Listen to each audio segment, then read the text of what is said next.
Hello, hi, Assalamualaikum guys. Family Mart ada keluarkan aiskrim terbaru, strawberry creamy safuto. So, jom kita nak pergi tengok dekat Family Mart.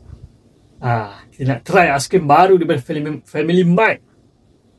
Okay, so jom kita ke Family Mart.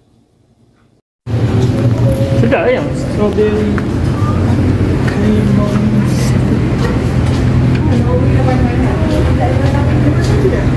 Guys, aiskrim terbaru strawberry safuto. Bila menitik, bismillah. Dia nak try guys. Bismillahirrahmanirrahim.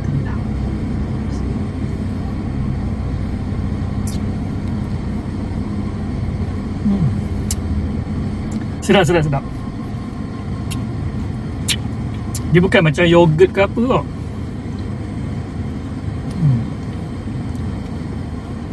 Harga RM3.80. Dua. Satu RM3.8.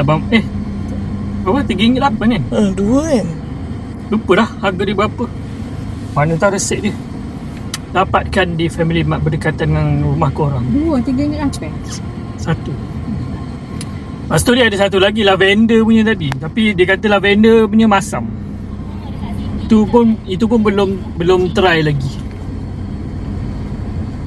Biarkan itu je lah. Bapak ni beri cendol ikut pula. Video pendek je guys. Bye.